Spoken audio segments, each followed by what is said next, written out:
Bonjour et bienvenue pour cette nouvelle édition de Midi au Caire pour ce samedi, le 26 mars 2022. On commence tout de suite cette édition spéciale, je dirais, dédiée pour la visite du président rwandais en Égypte, son Excellence Monsieur Paul Kagame. L'Égypte et le Rwanda, chers téléspectateurs, jouissent de relations cordiales depuis plus de 40 ans. Alors, les relations entre les deux pays se caractérisent par la diversité et la dynamisation dans des domaines politiques, économiques, culturels et de développement. Les deux pays partagent d'intérêts communs sur la scène régionale et internationale. Outre leur appartenance à maintes organisations et rassemblements régionaux tels que le COMESA, l'initiative du NEPAD, l'Union africaine et l'initiative du bassin du Nil. L'Égypte figure parmi les premiers pays à reconnaître l'indépendance du Rwanda et de l'occupation belge en l'an 1962. Et pour plus d'explications, mesdames et messieurs, sur ce sujet, nous avons le plaisir d'accueillir au bout du fil son Excellence, Madame l'ambassadeur Mona Omar, qui est ancienne ministre adjointe des Affaires étrangères et également ancienne ambassadeur de l'Égypte au Rwanda. Bonjour, Votre Excellence. Bonjour, monsieur. Alors, premièrement, que signifie la visite du président rwandais en Égypte au cours de tractations de part et d'autre et de défis qu'affronte le continent africain tout entier? C'est une visite qui est très importante vu l'importance des deux leaders, Oui. président El-Sisi et président Kagame. Les deux sont considérés parmi les plus importants dans le continent africain. Le président Kagame est celui qui préside une initiative pour la transformation, comment on dit, Numérisation, numérique. Oui, Oui. pour le continent africain. Aussi une autre initiative pour les cieux ouverts. Oui. Je ne sais pas si vous avez entendu parler de cette initiative qui est très importante aussi pour pour le transport dans le continent africain. Et le président El-Sisi était l'ambassadeur du continent pour le changement du climat partout en Europe et dans tout le monde. Il y a un autre aspect, comme vous avez mentionné, celui du Nil, le bassin du Nil. Le Rwanda compte parmi les pays sources du Nil pour l'Égypte. Oui. Et il a une très bonne relation aussi avec l'Éthiopie et avec le Premier ministre éthiopien, ce qui fait que peut-être on pourra avoir un rôle médiateur du président rwandais avec le Premier ministre éthiopien. Parfait. Les autres relations, les relations bilatérales, sont des relations excellentes. Comme vous avez mentionné, nous avons supporté le Rwanda durant la période de sa libération de l'impérialisme belge.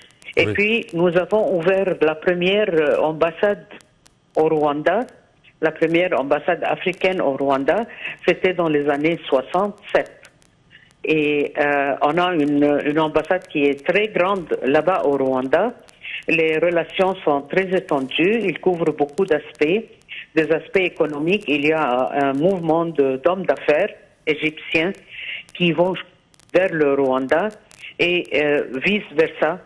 On a aussi des relations qui datent depuis longtemps parce que le Rwanda participe dans tous les cours d'entraînement, ou bien, comme on dit, capacity building, dans tous les domaines ici en Égypte. Oui. L'aspect aussi commercial, compte que nous sommes un pays du COMESA et aussi le Rwanda, et nous importons du thé du Rwanda. Il y a aussi quelques programmes pour l'échange dans le domaine de l'énergie nouvelle et renouvelle avec le Rwanda. Parfait. Les relations entre les deux États, selon vous, depuis que vous étiez ambassadeur de l'Égypte dans ce pays, frère, comment les qualifiez-vous quand même? Ce sont des relations excellentes, comme j'ai dit avant. Il y avait des problèmes au début, parce que moi j'ai été après le génocide qui a pris place Tutsi au Rwanda. Oui. Alors, il y avait quelques rumeurs que le docteur Boutros Ghali, qui était alors le secrétaire général des Nations Unies oui. lors du génocide, il a été accusé de ne pas donner beaucoup d'importance à ce qui s'est passé au Rwanda. Alors, il y a eu une période un peu difficile dans les relations, mais après ça, le soutien de l'Égypte et les relations amicales entre les deux pays, et même avant le président El-Sisi, vraiment, ont dissolu ces problèmes. Et on a envoyé beaucoup d'experts égyptiens pour assister le Rwanda dans son parcours vers le développement. C'est un pays qui a fait vraiment un miracle, si on peut dire ça, dans le pays, parce que quand j'étais là-bas, le pays était tout à fait détruit. Maintenant, c'est l'un des pays qui sont comptés parmi les meilleurs pays dans l'Afrique, en vue du développement économique, en vue de l'empowerment, l'autonomisation. L'autonomisation des femmes. Oui. Au Parlement, ils ont à peu près 60% de femmes. Wow. C'est un pays qui est l'un des modèles dans le continent africain. C'est un pays qui est très propre. C'est un pays qui donne beaucoup de services. Oui, Kigali, la capitale, a été sélectionnée pour plusieurs années comme la plus belle ville de l'Afrique tout entière. Oui, c'est ça. Et aussi, c'est un pays qui a une position stratégique. C'est un pays fermé, quoi. Il n'y a pas de bord sur la mer. Mais c'est un pays qui peut vraiment avoir accès à tous les pays qui sont autour, comme le Kenya, comme la Tanzanie. Oui. Alors même les produits qui sont exportés vers le Rwanda sont facilement transportés vers tous les pays qui sont sur les frontières du Rwanda, comme l'Ouganda, comme j'ai dit, le Kenya, le Burundi, le Congo. Oui. Alors c'est un pays qui a une position stratégique. Il faut aussi mentionner que, vu la qualité du président Kagame, l'un des points que je crois qui seront discutés durant la visite sont la position de la paix et la sécurité dans le continent africain. Il y a toujours des problèmes dans l'est du Congo. Ça, c'est un grand problème. Et aussi les autres problèmes qui sont liés à ce qui arrive en Éthiopie, en Somalie, au Mali, tous les problèmes de paix et sécurité dans le continent africain. Parmi les prévisions de cette visite, on parle d'accords qui vont être signés entre les deux pays pour plus de commerce et d'échanges d'expertise, surtout entre l'Égypte et le Rwanda. Alors, comment voyez-vous cela et est-ce qu'il y a des domaines spéciaux qui vont témoigner de tel accord?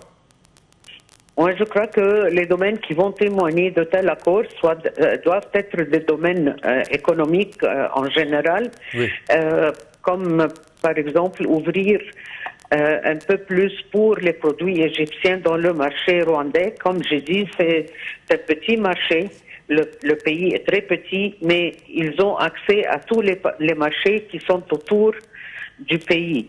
Alors ça, c'est une très grande opportunité pour nous de pouvoir signer un accord qui facilite le transfert de nos produits vers les marchés dans la région du bassin du Nil, je dirais. Comme tu dis, du bassin du Nil, oui. En utilisant tous les privilèges donnés par le commerçant.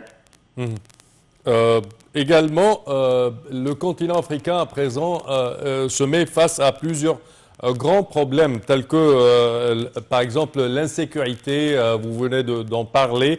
Il y a plusieurs groupes terroristes qui sévissent dans ces environs. Également, le Covid-19 ou le coronavirus, on parle d'une crise aiguë et qui a ses conséquences sur le continent africain. Parmi les issues à ces problèmes, on parle toujours du commerce interafricain. Le COMESA, par exemple, l'Union africaine et ses institutions commerciales. Est-ce que vous pensez que, par exemple, l'accord de libre-échange, la zone de libre-échange africaine, la ZLEC, peut être un modèle à suivre ou une solution à être adoptée par les deux présidents aujourd'hui? Je crois qu'elle a été déjà adoptée et actuellement elle a été adoptée à Kigali. Quand il y avait le sommet africain à Kigali, l'Égypte a joué un grand rôle parce que nous étions les présidents de l'Union africaine. Oui, en durant 2019. ce temps.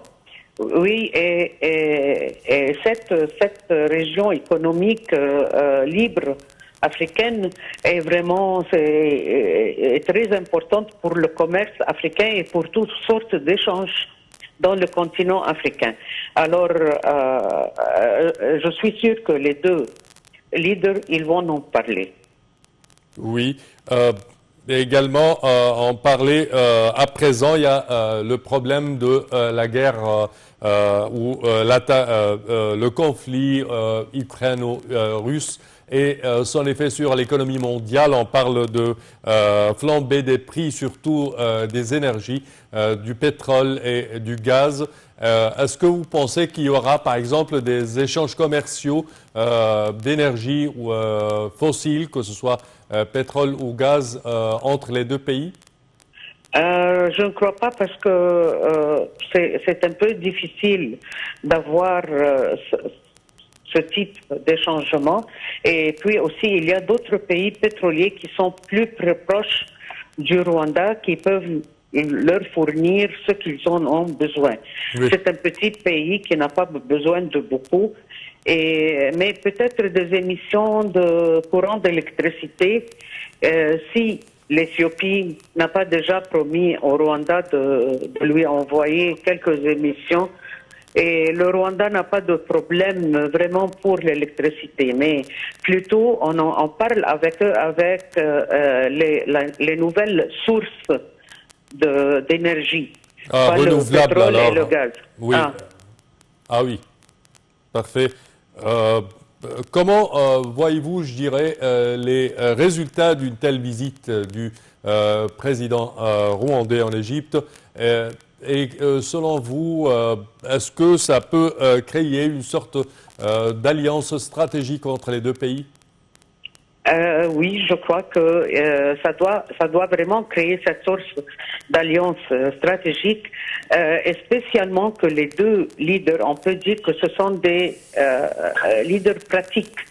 Ils n'aiment pas beaucoup parler, mais ils aiment travailler. Oui. Les deux sont d'un genre semblable qui veut vraiment faire quelque chose pour le bien de leur pays et de leur continent. Et je suis sûr que ça sera une très bonne visite, très effective. Parfait, Votre Excellence, ambassadeur Mona Omar, au terme de cette édition, nous tenons à vous remercier de vos explications. Merci à vous. Je répète que vous êtes ancien ministre adjoint aux Affaires étrangères et ancien ambassadeur de l'Égypte au Rwanda. Merci à vous. Chers téléspectateurs, au terme de cette édition, je tiens à vous remercier d'avoir été des nôtres et je vous donne demain rendez-vous avec une nouvelle édition de Midi au Caire. Au revoir.